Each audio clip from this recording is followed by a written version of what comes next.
Joe. Obviously, a first full summer planning for everything here, and then pretty big trade for you yesterday. Your thoughts on Jrue and just how, if anything, changes for you heading into the season there from a planning perspective? Yeah, I mean, I think things will change a little bit from the beginning. Obviously going into the offseason and most of the preseason having a general idea of what the roster is, and then, changing it a little bit. But I think it's changed for good. I think both were good. I think the roster before and the roster now is good. And so just more focusing on each guy's strengths. And obviously Jrue has high character, plays with a great mindset, and has the reputation, of being a tough defender and somebody that can really change the game on both ends of the floor. So just looking to plug that into, kind of the roster that we have. Joe, I know it just happened and you've got to go through camp and see, but have you given any thought initially to how you might start the games? Would you go with Jrue and Derek in the backcourt, or would you go, double big? Yeah, I mean, we put thought into that. I think with the roster that we have and the season, I thought something that was good for us last year was our ability to go back and forth of double big and playing small. And so put thought into it. Haven't really come across kind of what the best way to go about that is yet. But I want to be as open-minded as we can, knowing we have a lot of flexibility, in the backcourt and in the front court. Joe, after spending the whole offseason just learning from last year, evaluating, I guess, what are some of the lessons and things you've grown over this summer? Yeah, I mean, there's a ton, right? And I think we'll be able to talk more about those, as the season goes on, saying like, hey, this is what I thought about that last year, and this is kind of how we're approaching it this year. But there's been so many. Initially, I would say, the differentiating between the beginning of the season, middle of the season. So how you kind of navigate different points of the season. And I think there's always going to be ups and downs. I think each part of the season has a theme to it.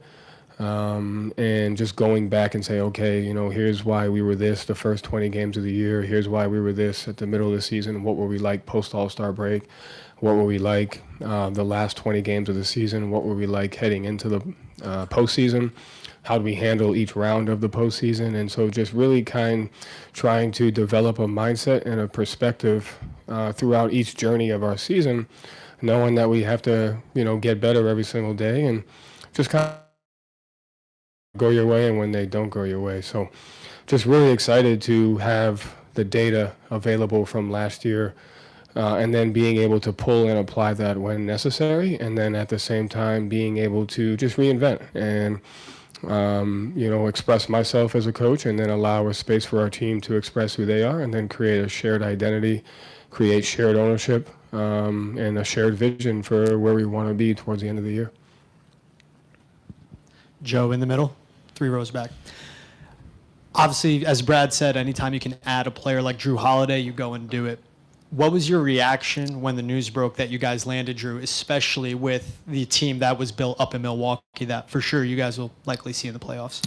Just grateful and open-minded. And, anytime you can add character and mindset, I think it's a win. And so we have that in our building. We've had that in our building, and then we've now added that into our building. And so, this isn't about like he has to come here and be anything other than who he is, and make us better on both ends of the floor, and then also complement everybody else. And that's kind of the theme of the season for us, is like, do we have the ability to bring the best out of each other, to play team basketball, and at the same time have to sacrifice. We're all going to have to give up small bits and pieces of ourselves to get to where we want to get to, and each person's role is going to look different at the beginning of the season, at the end of the season, at the beginning of the game, at the end of the game, and it's not getting caught up in anything other than that. It is like, how do we impact winning? How does what we do have an effect on the guy next to us?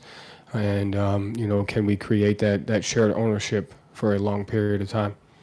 Can we be the more physical, the more connected, the more unselfish?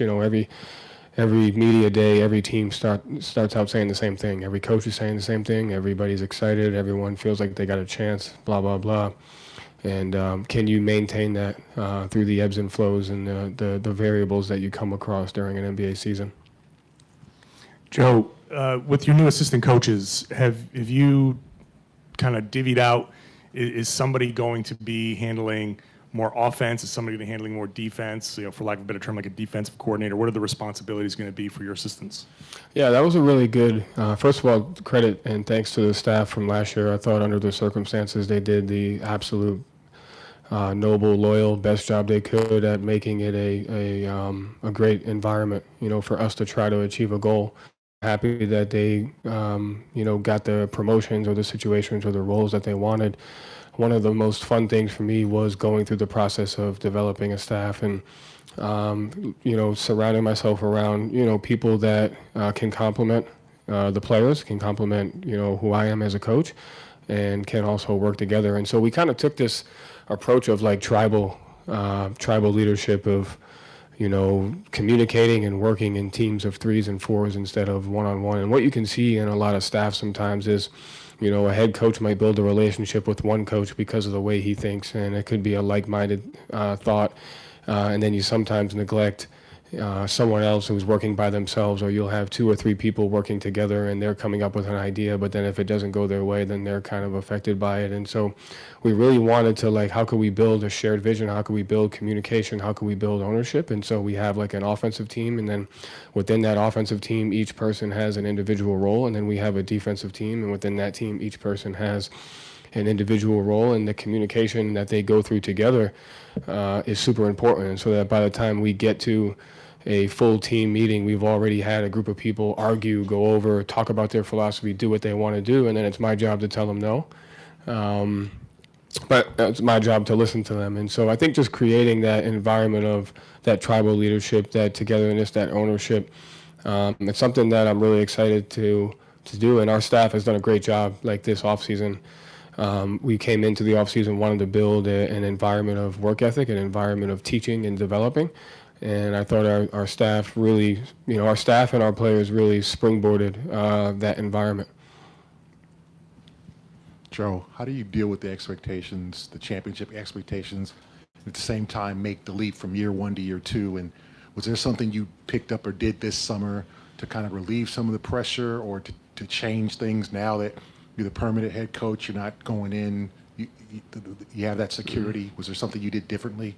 Well, not necessarily different, but to answer your first question about how you handle expectations, no one's going to have higher expectations than I have for myself and then that we have as a player. And we know the end goal is to win a championship. That's why everybody does what they do. That's why we spend the entire season away from our families. That's why we have positive emotions, negative emotions. At the end of the day, it's we're all trying to achieve something that's really, really hard. And so the expectations are the expectations. I always say, I'd rather be in a city like this that has high expectations instead of going somewhere where there are no expectations. So I coached at a level where when you lost the game, it wasn't on the bottom line and nobody cared. And that was fun, but at the end of the day, you didn't get that, just that connection. And so to me, the expectation should be there.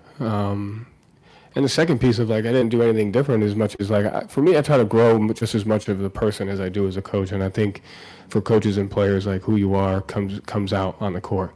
And just putting yourself in a constant environment of growth, of learning, pushing yourself to the highest of mental, physical, or emotional limits can try and simulate what it's like trying to go through an NBA season. And going through an NBA season is really difficult. It's really hard, but it's fun. And so can you simulate that in the off season? Joe, you've used the term mindset a couple of times now. Can you kind of sum up what mindset you want your team to have?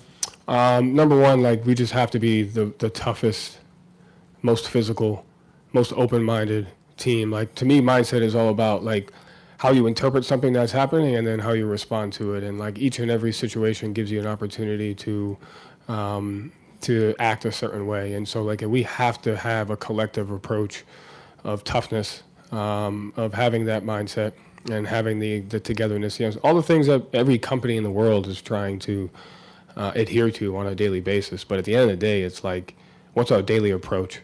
And it doesn't have to be nice all the time. We don't have to be friends. I want us to be, extremely, extremely competitive, extremely, extremely tough on both ends of the floor, and extremely, extremely connected. Marcus had been a guy who's been willing to take on leadership vocally and so forth.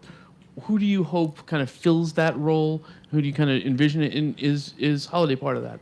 Everyone's a part of it. It has to come from everybody. It's not, everyone has to communicate. It's not just on one person to communicate and everybody else not to. And I think sometimes when you get into like coaches talking about we need to communicate better, there's two pieces to that. There's like the communication piece, and then there's the reciprocal piece of like responding to the communication. And, there has to be both of those things. And it's not just one person's job. So Drew's a part of it, but so is Jason, so is Jalen, so is Al. Everybody, we have to be able to communicate verbally, non-verbally, body language. All of our emotions, we have to communicate those for us to grow as a team. Joe, other players have talked about rebuilding that defensive identity this year. Jalen, Jason want to make all defense. You guys even played a little bit of zone in the summer league, it looked like. How do you kind of see yourself forming that defensive identity, and could you go to some of those zone looks this year? The defensive identity just starts with the mindset. There was a lot of times last year where we were a great defensive team, and then there were times where we didn't make that our foundation. And so at the end of the day, you just have the proper mindset. Like, defense is what gets you in the door. Defense is the admission ticket. But it's toughness, it's mindset, it's the ability to just be physical on both ends of the floor. So you just have to do it. You don't really have a choice. And that's something I can get better as a coach. I think I was talking about this the other day. Like, when something's so obvious to me, I have a tendency to not emphasize it as much. And it's like, maybe it's because I sucked at offense, so I had to play defense. Nobody had to remind me to play defense because I couldn't do anything else. And it's like, if you want to be great, you have to play defense, and you have to be just a mother, on that end of the floor. But there are times where I don't always say that because it's obvious. But I think that's the thing that I learned this year is it's not that obvious. And so, you just have to talk about it all the time, and defense and toughness gets you in the door. Thank you, Joe. Thanks. Everybody.